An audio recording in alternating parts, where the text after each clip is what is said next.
Sila pertamanya Pak, ketuhanan yang Maha Esa. Maka kita implementasikan, kami undang juga saudara-saudari kami, yang saudara dari Kristen, yang saudara dari Hindu, saudara dari Buddha, juga yang lain-lainnya, supaya kita bersatu padu dalam konsep menanam ini secara universal, dalam nilai keislaman. Tadi Bapak mendengarkan ayat Al-Quran di surat Yusuf ayat 44, yang kurang lebih maknanya, mestilah di satu negeri itu kalau ingin kokoh, harus kokoh ketahanan pangannya, harus mulai menanam supaya rakyatnya tidak lapar dapat makan, dan punya visi ke depan yang jauh. Maka kami berkumpul, berdoa minta. Kami kumpulkan ahli Quran yang orang Islam. Hari Minggu kemarin kami kumpulkan lagi di Masjid Agung Sultan Mahmud Badaruddin.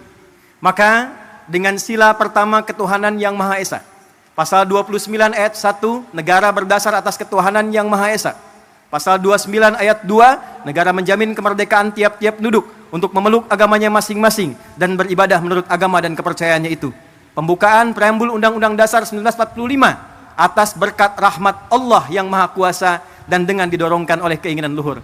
Pupuknya pamentan pupuk biasa. Olahannya tanah biasa. Tapi langit yang biru, warna biru kesukaan Presiden.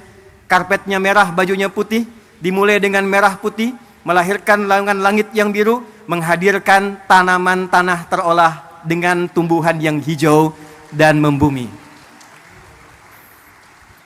Pak, 3 bulan Pak, alhamdulillah, padi tumbuh, singkong berbuah manis, kemudian juga jagung berbuah manis, tapi tidak cukup dengan itu. Kalau cuma tanam singkong, tanam jagung, tanam padi, semua orang bisa melakukan dengan lahan yang luas. Maka yang kedua, kita hadirkan novelty, kebaruan-kebaruannya, yang dilakukan untuk memenuhi rasa keadilan, dilakukan dengan adab sehingga menimbulkan nilai kemanusiaan yang baik. Maka Pak Presiden izin, ini ada program SIOPUNG, Solusi Olah Padi Terapung. Maka ini kami hadirkan contoh Pak, dalam 3 bulan ini sudah bisa dipanen insya Allah. Jadi kalau nanti yang tidak punya lahan, yang tidak punya area yang luas, insya Allah di sampingnya bisa dibuat yang punya kolam, di atasnya padi, di bawahnya ikan. Kalau ada pesantren-pesantren punya empang, atasnya padi, lahannya bisa ikan, program MBG bahkan bisa disupport dari ketahanan pangan yang kita buat inovasinya. Jadi kalau di sana makan bergizi gratis MBG, di sini MBG menanam bersama Gerina. Ini padi opung. Pak Presiden, ini ada pot Pak. Ini kami riset, bukan sekedar pot biasa. Kami meriset dengan ukurannya, dengan bentuknya, bahkan dengan kemungkinan potensi gramasinya. Jika satu keluarga ada 5 orang, dia tidak punya lahan tapi ingin menanam, maka kami sudah susun sekian pot untuk padi. Supaya tidak meluas, kami buatkan kemudian sistem rak ke atasnya. Maka disimulasikan dalam 3 kali panen dalam satu musim, bila dihitung dengan ia beli secara manual, itu masih bisa menabung 100 sampai 700 ribu Pak. Apa tujuan dari semua ini? Persatuan Indonesia. Sila ketiga. Kami berharap bisa membersamai dengan riset ini. Ini bukan program untuk panen. Ini hanya meriset, melakukan pendampingan. Bila dari Kementerian Pertanian melihat ini ada potensi untuk bisa dikerjasamakan, kami mensupport dengan sepenuhnya Pak. Program-program Bapak kita optimalkan, risetnya kami sampaikan. Bila dilihat ada kemungkinan yang bisa bermanfaat, sungguh semua yang terkumpul di sini adalah gerakan rakyat yang dipimpin oleh hikmat kebijaksanaan dalam permusyawaratan perwakilan. Perwakilan dari seluruh provinsi di Indonesia. Pak, di belakang kami ini ada layar. Tapi kita sedang tersambung dengan seluruh perwakilan di 38 provinsi.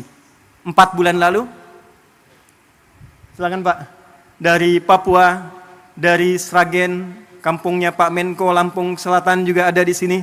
Sulawesi, kampungnya Pak Amran ada di sini. Pak, 4 bulan yang lalu sudah ada yang nanam via pot samping rumahnya. Di samping masjid. Ada yang punya kebun di belakang 2 hektar dia tanam cabai Pak. Hari ini mereka bangga di hadapan presidennya.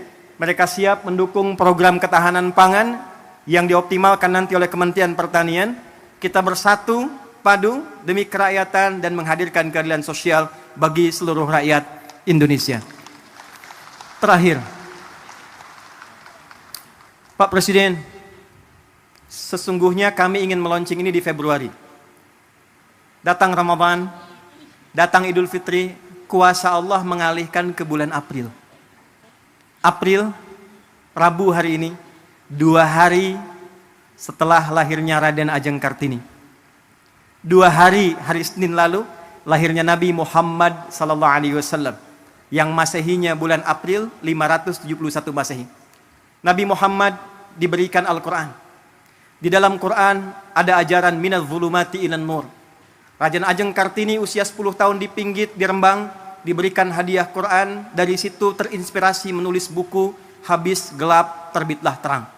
Pak, momen ini sekaligus kami ingin tunjukkan, mulai hari ini tidak ada gelap lagi, semuanya terang. Kita akan bangun ke depan Indonesia terang, Indonesia terang, Indonesia terang, menuju generasi emas 2045. Terima kasih atas seluruh partisipasi untuk menghadirkan ini. Saya ingin menekankan pertama, pada seluruh keluarga besar Gerina, Anda, saya, kita adalah orang-orang yang digerakkan dengan hati yang paling dalam, bukan ingin bertransaksi, berniaga, mencari proyek. Kita adalah orang-orang yang dengan rasa cinta pada Indonesia ini berkumpul untuk mencoba berkontribusi memberikan yang terbaik. Mari kita sama-sama berkolaborasi, memberikan nilai kebaikan. Terima kasih Pak Setiawan Ikhlas yang telah memberikan tempat ini sampai kapanpun sebagai hibah untuk diriset. Ini nanti Pak akan menjadi masjid, tempat yang Bapak duduk sekarang. Dan ke depan kita berharap seluruh saudagar kita bersatu, rakyat kita bersatu, pemerintah kita bersama-sama, dan dengan berbahagia kita songsong Indonesia Emas 2045.